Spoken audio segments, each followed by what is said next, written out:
Aku ingat betul hari itu, ketika suara Ibu Ratna menghentak ruang tamu yang seharusnya terasa nyaman, tapi justru dingin dan menyesakan.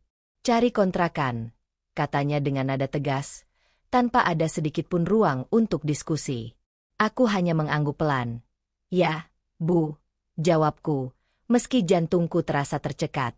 Aku, Nuraini, wanita 29 tahun yang selama hampir 3 tahun hidup dalam bayang-bayang rumah mertua yang megah namun penuh aturan tak tertulis. Ibu Ratna, ibu dari suamiku Bayu, adalah wanita yang keras, tradisional, dan tanpa kompromi. Bayu, suamiku, pria yang lembut dan sabar, selalu tampak seperti terperangkap di antara aku dan ibunya. Aku berdiri di depan jendela, menatap keluar, mencoba menyembunyikan kegelisahan yang menggerogoti. Sejujurnya, aku sudah memiliki kontrakan kecil yang kumiliki sendiri, sebuah rumah sederhana di pinggiran kota yang kubeli dengan jerih payah hasil kerjaku selama bertahun-tahun. Rumah rahasia itu adalah harapanku untuk kebebasan, tempat aku bisa bernapas lega tanpa bayang-bayang Ibu Ratna. Tapi, untuk sekarang, aku harus pura-pura tak tahu, pura-pura setuju pada perintah yang seolah menjadi ancaman. Bayu masuk ke ruang tamu dengan wajah yang tidak bersahabat seperti biasanya. Aku tahu dia lelah, tertekan oleh ibunya, tapi aku juga merasa dia menjauh dariku setiap hari. Mungkin karena dia takut mengambil sikap, takut melawan ibu yang membesarkannya dengan prinsip-prinsip yang sudah tertanam dalam darahnya. Aku teringat masa laluku sebelum menikah dengan Bayu. Saat itu, aku hanyalah seorang gadis desa yang bermimpi besar. Aku bekerja keras, mengajar anak-anak di sekolah dasar dan menyambi berbagai pekerjaan demi menyisihkan uang. Setiap sen yang terkumpul kupegang erat sebagai harapan untuk masa depan. Tidak pernah kubayangkan, cinta dan pernikahan akan membuatku terjebak dalam dunia yang penuh aturan dan pengorbanan tanpa akhir. Sekarang, aku berada di persimpangan jalan yang sulit. Aku mencintai Bayu, tapi aku juga merindukan kebebasan. Aku takut akan penilaian Ibu Ratna yang selalu mengawasi gerak-gerikku, tapi aku juga ingin memiliki hidup yang bisa kurancang sendiri tanpa harus bergantung pada belas kasihan orang lain. Aku berusaha menenangkan diriku, mengambil napas dalam-dalam, dan berkata dalam hati, "Nuraini, kau harus kuat. Rumah rahasiamu bukan hanya tempat berlindung, tapi simbol harapan dan kebebasanmu." Hari-hari berikutnya, aku mulai mencari kontrakan yang diminta Ibu Ratna, meskipun hatiku berat. Aku tahu, di balik itu semua, aku harus menjaga rahasia rumah kecilku agar bisa menjadi titik balik hidupku. Setiap malam aku duduk di sana, di rumah rahasiaku, merasakan kedamaian yang tidak pernah kudapatkan di rumah mertua. Namun, kebahagiaan itu terasa rapuh. Bayu semakin jarang pulang tepat waktu, dan setiap kali aku bertanya, jawabannya selalu samar. Aku tahu ada sesuatu yang berubah, tapi aku tidak tahu harus mulai dari mana. Ibu Ratna terus mendesak dengan kata-katanya yang menusuk. "Aku tidak akan membiarkan kalian hidup di sini selamanya, Nuraini. Sudah saatnya kau punya rumah sendiri." Tapi dia tidak tahu, aku sudah punya rumah itu. Hanya saja aku belum berani mengatakannya, takut jika rahasiaku terbongkar, semuanya akan runtuh. Malam itu, aku duduk termenung di rumah rahasiaku. Lampu temaram menerangi sudut-sudut yang penuh kenangan dan harapan. Aku menyentuh dinding yang sudah kususun dengan kerja keras, dan berjanji pada diri sendiri bahwa aku akan berjuang demi kebebasan itu, demi masa depan yang lebih baik, walau harus berhadapan dengan segala tantangan yang menanti. Aku tahu, perjalanan ini baru saja dimulai. Hari-hari berikutnya terasa seperti berputar dalam lingkaran yang sama, tapi aku tahu ini bukan rutinitas biasa.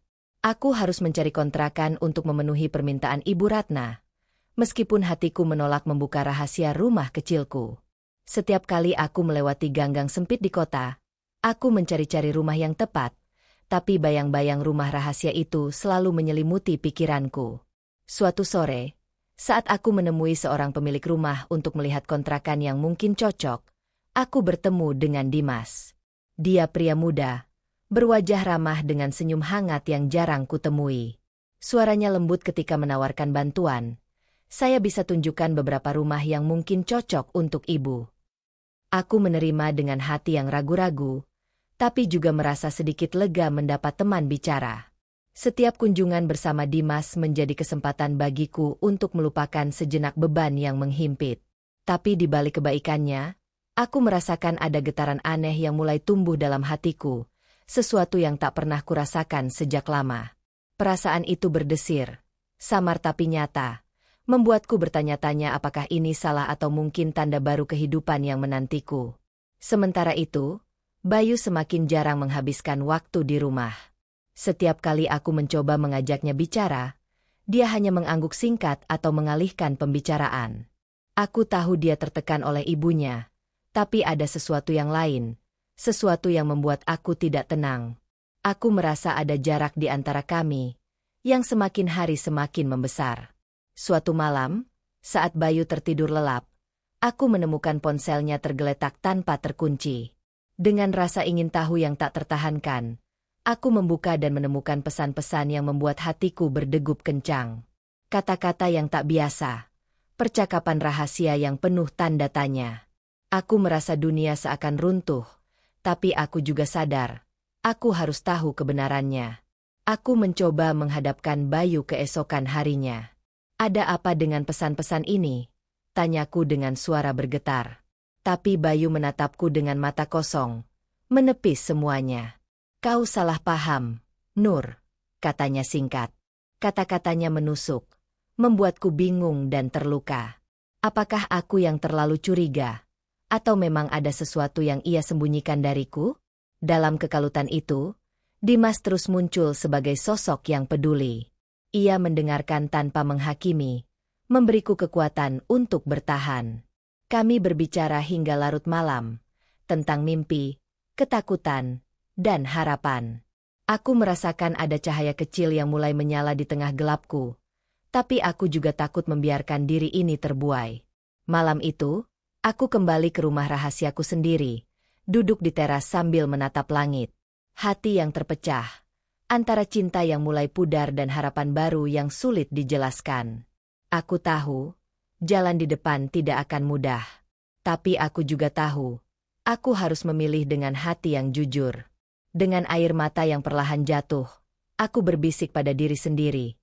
Nuraini, kau harus kuat. Hidup ini milikmu, bukan milik orang lain. Perasaan campur aduk itu membuatku terjaga sepanjang malam, membayangkan masa depan yang tak pasti tapi penuh janji. Hari itu, aku mengumpulkan keberanian yang sudah lama kubiarkan terpendam. Dengan langkah berat, aku kembali ke rumah mertua, tempat di mana segalanya bermula dan juga berakhir. Aku tahu, pertemuan ini akan mengubah segalanya. Rasa cemas bercampur harap. Aku ingin menuntut penghormatan yang selama ini kusembunyikan dalam diam. Pintu rumah itu terbuka lebar seperti menyambut sebuah badai. Di ruang tamu yang mewah, wajah Ibu Ratna tetap dingin. Tatapannya menusuk seolah ingin membaca segala rahasia yang kupertahankan.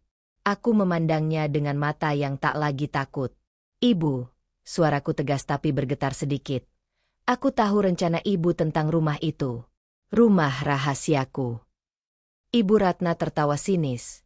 Tapi aku melihat dalam tatapannya ada kekhawatiran tersembunyi. Nuraini, rumah itu milik keluargaku juga. Aku berhak memutuskan apa yang terbaik, katanya dengan suara yang berat.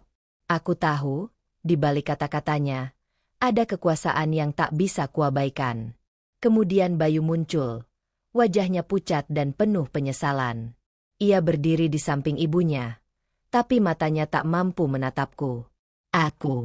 Aku tidak setia, Nur, katanya akhirnya, suara yang jarang kudengar keluar dari mulutnya.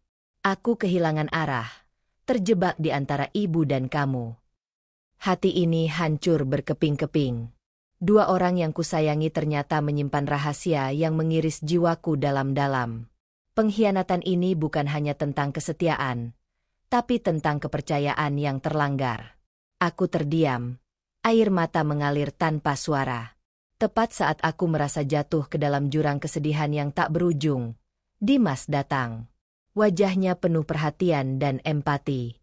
Ia menawarkan bantuan, bukan hanya kata-kata, tapi juga dukungan nyata, bahkan secara finansial. Aku di sini. Nur, kamu tidak sendiri, ucapnya dengan tulus. Suara itu seperti angin segar yang mengusir kegelapan. Namun, konflik batinku semakin berat. Haruskah aku tetap di sini, mempertahankan pernikahan yang rapuh demi tradisi dan harapan orang lain? Ataukah aku harus mengikuti kata hatiku, memulai hidup baru yang belum pasti tapi penuh harapan? Aku memutuskan untuk mengunjungi rumah rahasiaku, tempat yang selalu membuatku merasa aman dan kuat. Di sana, dalam kesunyian, aku merenung. Dinding-dinding sederhana itu menjadi saksi perjuanganku, harapanku, dan keberanianku. Aku merasa bangkit, menemukan kekuatan yang selama ini tersembunyi. Dengan langkah mantap, aku kembali ke kota, membawa keputusan berat namun penuh keyakinan. Aku akan berpisah dengan Bayu, bukan sebagai kekalahan, tapi sebagai langkah untuk menjaga harga diriku dan menemukan kebahagiaan yang sebenarnya. Malam itu, aku berbaring dengan perasaan lega yang aneh. Meski luka masih terasa, aku tahu aku sudah memilih jalan yang benar. Ini bukan akhir, tapi awal dari cerita baru yang aku tulis dengan tanganku sendiri. Pagi itu, saat sinar matahari pertama menyentuh jendela rumah kecilku, aku merasakan sesuatu yang belum pernah kurasakan selama ini. Kebebasan. Rumah rahasiaku, yang dulu hanya menjadi pelarian rahasia, kini resmi menjadi tempat tinggalku. Dengan perasaan campur aduk antara lega dan takut, aku menapaki setiap sudut rumah itu dengan mata yang penuh harapan. Semua yang kulalui bersama Ibu Ratna dan Bayu seperti bayangan yang memudar. Hubungan kami telah berubah, bukan lagi seperti dulu yang penuh dengan harapan dan cinta, melainkan jarak yang lebar dan luka yang dalam. Meski berat, aku merasa damai, karena untuk pertama kalinya aku memilih hidupku sendiri, bukan atas kehendak orang lain. Dimas masih menjadi bagian dari hidupku, hadir tanpa paksaan, hanya sebagai sahabat yang tulus. Aku belajar untuk tidak terburu-buru membuka hatiku lagi. Pertama, aku harus menyembuhkan luka ini, memperkuat diri, dan membangun kembali kepercayaan pada diriku sendiri. Dengan bantuan Dimas, aku mulai mencoba hal-hal baru, mengatur rumah, menata pekerjaan, dan perlahan membuka lembaran baru yang kutulis sendiri. Kadang, bayangan masa lalu datang menghantui. Aku mengingat malam-malam sunyi di rumah mertua, air mata yang jatuh tak terdengar, dan rasa hampa yang menusuk. Namun, di balik semua itu, aku juga mengenang saat-saat aku menemukan kekuatan dalam diriku, keberanian untuk melangkah keluar dari bayang-bayang, dan mimpi-mimpi yang tak pernah padam. Perlahan, aku mulai menemukan kebahagiaan dalam hal-hal kecil. Senja yang indah di teras rumah, tawa kecil tetangga yang ramah, dan suara burung yang menyambut pagi.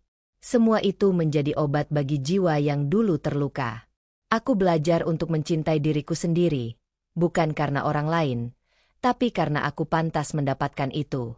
Di suatu sore, aku duduk di bangku kayu di depan rumah, menatap langit yang mulai berubah warna. Ada ketenangan yang belum pernah kurasakan sebelumnya. Aku tahu, perjalanan hidupku masih panjang, penuh dengan tantangan dan ketidakpastian. Namun, aku siap menghadapinya dengan hati yang kuat dan pikiran yang jernih. Dengan suara yang tenang, aku berbisik pada diriku sendiri. Nuraini, kamu telah melewati badai yang paling gelap. Kini saatnya untuk bersinar, dengan cahaya yang hanya bisa kamu ciptakan sendiri. Kebebasan ini bukan hanya tentang tempat tinggal, tapi tentang kebebasan jiwa, tentang menemukan kembali arti hidup dan cinta pada diri sendiri. Aku tahu, tidak ada jalan yang mudah, tapi aku yakin setiap langkah yang kuambil adalah langkah menuju kebahagiaan sejati. Di sana, di rumah kecilku, aku menatap ke horizon, merasakan harapan yang membara dalam dada. Aku siap untuk menulis babak baru dalam hidupku, dengan penuh keberanian dan cinta yang tulus, untuk diriku sendiri.